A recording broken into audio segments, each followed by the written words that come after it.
Então, o Felipe Ligou 1,36,0. E olha só, vamos lá, 1,35,623.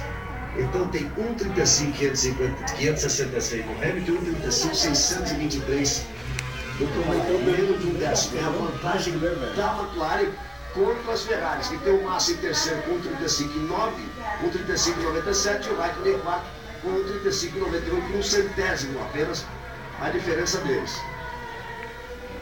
Então, essa é a vantagem que a McLaren tem sobre a Ferrari. Muito próximo dos dois pilotos da McLaren, muito próximo dos dois pilotos da Ferrari.